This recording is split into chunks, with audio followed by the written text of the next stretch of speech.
मेरो राधा रमण गिरधारी, गिरधारी श्याम बनवारी। मेरो राधा रमण गिरधारी, गिरधारी श्याम बनवारी। जय जय श्री राधे श्री कुंज बिहारी श्री अरदास। भक्तों, जैसे कि कल है 23 मई और 23 मई को हमारे बताइए क्या है, 23 मई को है हमारे राधा रमण लाल जी का प्राकट्य उत्सव, जो कि श्री धाम वृंदावन में बड़े उत्साह से साथ मनाया जाएगा। इतने नटखट, इतने छल छबीले हैं हमारे राधा रमण लाल जी। जैसे ही छोटे से हैं उतने ही ज़्यादा छलिया भी हैं, क्योंकि कहते हैं राधा रमण लाल जी एक बार जो उनको देख लेता है वो मोहित हो जाता है और पल पल में अपने रूप को परिवर्तन करते हैं। कभी उनके दांत दिखते, कभी मुस्कुराहट दिखती है और उनको देखने में 3 रूपों का मतलब लगाया जा सकता है कि आपको 3 रूप देख रहे हैं। एक तो उनका जैसे चेहरा है, तो चेहरा हमारे ठाकुर जी की तरह, और जो उनकी छाती है वो हमारे भोलेनाथ जी की तरह, और उनके जो पैर ऐसे तिरछे करके रहते हैं वो हमारे मदन मोहन की तरह हैं। तो तीनों रूपा का समावेश हमारे राधा रमण लाल जी में होता है। तो आज हम बताएंगे आप लोग कि राधा रमण लाल जी का नाम राधा रमण लाल जी क्यों पड़ा, और साथ ही साथ राधा रमण लाल जी को श्री धाम वृंदावन में कैसे आए और इनके क्या क्या सेवाएं, क्या क्या भोग लगाया जाता है। तो सबसे पहले जानेंगे राधा रमण लाल जी कैसे आए हमारे श्री धाम वृंदावन में। तो ये 1515 की बात है, जब चैतन्य महाप्रभु जी हमारे वृंदावन में आए थे तो उनके 6 शिष्य थे। 6 शिष्य में से उन्होंने 1515 के 1530 में उन्होंने अपने सबसे जो उनके एक बहुत पास के करीब के मतलब जो शिष्य थे, उनके अनुनायी जो थे, मोदक गोपाल भट्टी जी जो थे, तो उनको ये सौंपा गया था। वो नेपाल के उधर, वो दक्षिण साइड के थे, तो उनको सौंपा गया कि आप इधर आओ और आप राधा रमण मतलब इनकी सेवा करो। आप यहाँ पे जो हम सेवा आपको बताएंगे श्री धाम वृंदावन में, वो आप करो। तो वो दक्षिण के थे, तो उनको एक बार ये सेवा दी कि आप वहाँ पे नेपाल पे जाओ, वहाँ जो गंगा जो होती है ना, जहाँ पे नदी जो होती है, जहाँ पे आपको शिवलिंग वगैरह जैसे नर्मदा में होते हैं कि आपको जो भी पत्थर मिलता है शिवलिंग से पूजे जाते हैं, तो वहाँ पे जो नेपाल के पास वैष्णव संप्रदाय के हैं, तो वहाँ पे गंडोक नदी जो है, तो वहाँ पे शिव मिलते हैं, शालिग्राम मिलते हैं। तो जब वो स्नान कर रहे थे दामोदर नदी के पास में, तो उनको जब एक बार लोटे में करे, फिर थोड़े से शिवलिंग आ गए, फिर लोटे में करे, फिर शिवलिंग आ गए, ऐसे करते करते 12 शिवलिंग उनके साथ में आ गए। तो जब 12 शिवलिंग साथ में आएगा, उन्होंने उनसे बताया अपने गुरु जी से कि गुरु जी ऐसा ऐसा है। तो बोले कोई बात नहीं, आप वो शिवलिंग को ले मतलब उसको शालिग्राम को लेके आप श्री धाम वृंदावन में आ जाओ। श्री धाम वृंदावन में जब आए तो वहाँ पे वो उनके जो शालिग्राम भगवान मिले थे, उनकी पूजा अर्चना वंदना करते थे।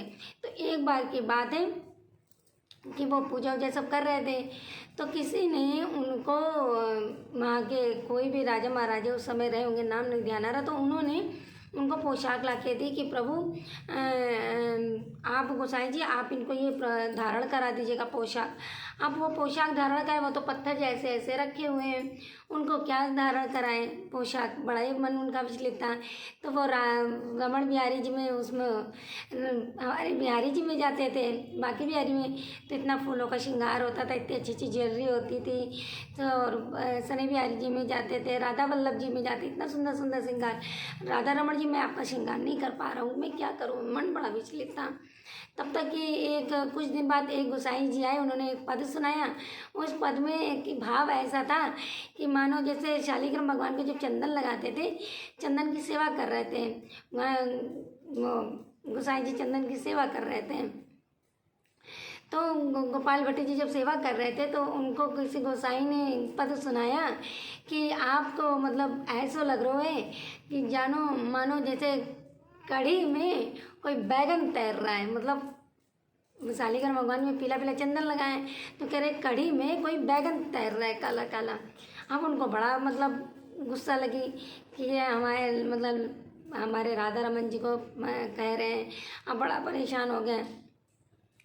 तो एक दिन उन्होंने क्या किया, सब पोटली में ऐसे करके रात में वो शयन करा देते हैं जल्दी। राधा रमण जी में क्या होता है, शयन जल्दी करा दिया जाता है, क्योंकि देखिए जन्माष्टमी जब आती है तो वृंदावन में एक ऐसे यहाँ पे है राधा रमण जी, क्योंकि उनको 12 बजे के बाद उनको जो जन्माष्टमी जो मनाई जाती है वो 12 बजे दोपहर में मना दी जाती है, रात में नहीं मनाई जाती है, क्योंकि उनको शयन जल्दी करा दिया जाता है। छोटे हैं लाला तो शयन जल्दी करा दिया जाता है, मन में यही भाव रहता है। अब बाकी तो जन्माष्टमी तो साल में एक बार होती है हमारे बाकी बिहारी जी में, वो तो चलती है रात भर। तो जब वो रात में जब श्रृंगार विंगार करके शयन वन उनको सब कराने जा रहे थे, सब सुलाने जा रहे थे, तो फिर एक सारे मलमल के कपड़े में बांध के वहाँ पे टांग देते थे। तो जब मन इतना विचलित था कि प्रभु आप आज भी ऐसे होते जैसे सब बिहारी जी हैं, तो हम भी आपका श्रृंगार करते। और वैसे भी दक्षिण के थे वो पुजारी थे, तो गोपाल भट्टी जी, तो दक्षिण में तो वैसे भी साउथ के लोग मतलब इतनी ज़्यादा ज्वेलरी वेलरी सब पहनाने में इतना वो होते हैं, श्रृंगार विंगार कराने में, तो हम आपका कैसे करेंगे। तो उन्होंने जब इतना मतलब परेशान थे, फिर सो गए जब रात में। तो दूसरे दिन ये वैशाख के शुक्ल पक्ष की पूर्णिमा पड़ी दूसरे दिन। तो जब उन्होंने खोल के देखा तो देखा जो सारे शालिग्राम भगवान थे उसमें से एक निकल आए हमारे राधा रमण जी पूरे। तो इतना खुश हो गए, सबको मतलब बुलाया, सारे गोसाइयों को बुलाया, सबको दिखाया कि ये देखो राधा रमण लाल जी, तो कैसे हमारे ठाकुर जी प्रकट हो गए, ठाकुर जी प्रकट हो गए। आज वैशाख की शुक्ल पक्ष की पूर्णमासी है और हमारे ठाकुर जी प्रकट हो गए। इतना सुंदर आनंद, इतना सुंदर, अब तो हम फूलों का श्रृंगार करेंगे, ये करेंगे वो करेंगे, सब इस तरीके से जोर जोर से चिल्लाने लगे, इतना मन से उत्साह करने लगे। तो भक्तों उसी दिन से वैशाख शुक्ल पक्षी पूर्णमासी से ही को ही हमारे राधा रमण लाल जी का प्रकट उत्सव बड़े धूमधाम के साथ मनाया जाता है। अब इसमें भोग क्या लगाना है, भोग जैसे कि हमारे बिहारी जी में लगाते हैं, आप ठंडी ठंडी चीज़ों का भोग लगाइए। और नटखट थोड़े हैं, थोड़ा मतलब जल्दी नहीं ग्रहण करते क्योंकि परेशान बहुत करते हैं, तो लेकिन सीधे बात है, तो पहले परेशान करेंगे फिर बाद में मान जाते हैं, ऐसा नहीं है। तो भाई छलिया है, थोड़ा तो करेंगे इतने आसानी से थोड़ी ना। अब ये बात यहाँ पे आ जाती है भक्तों, आप लोग को जिस चीज़ की जानकारी देते वो भी बताएं कि राधा रमण जी का नाम राधा रमण लाल क्यों पड़ा, क्योंकि जिस स्थान पे हमारे राधा रमण लाल जी विराजमान है ना, उस स्थान पे हमारे श्री ठाकुर बाके बिहारी जी हमारी राधा रानी जी की चुटिया बनाई थी, बाल गुथे थे वहाँ पे, रमण करते करते उन्होंने चुटिया बनाई थी, तो इसीलिए उनका नाम यहाँ राधा रमण पड़ता है। राधा और घूम रहे रमण, तो राधा रमण नाम इसीलिए पड़ा हमारे लाल जी का, राधा रमण लाल जी। तो सभी भक्तों को प्रेम भरा राधे राधे। तो और इस दिन जैसे कि कल 23 तारीख है, वैशाख शुक्ल की पूर्णमासी है, तो आप सभी लोग राधा रमण लाल जी का बहुत सुंदर सा श्रृंगार करिएगा।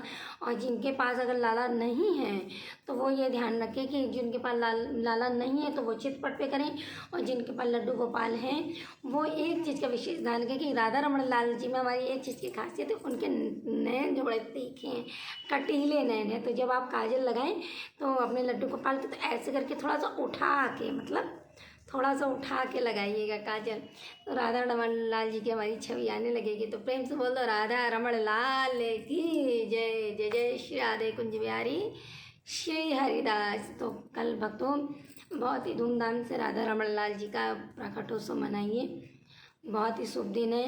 और जिनके घर में अगर कहेंगे लड्डू गोपाल भी नहीं है और चित्रपट भी नहीं है तो वो कैसे करे, तो देखिए हम उनसे कहना चाहेंगे एक लाला तो आप घर में ज़रूर लेके आइए, क्योंकि बिना लाला के तो घर हमारा अधूरा रहता है, उनसे ही घर चलता है, उन्हीं से सब कुछ है। तो लड्डू गोपाल को आप ज़रूर लेके आइए।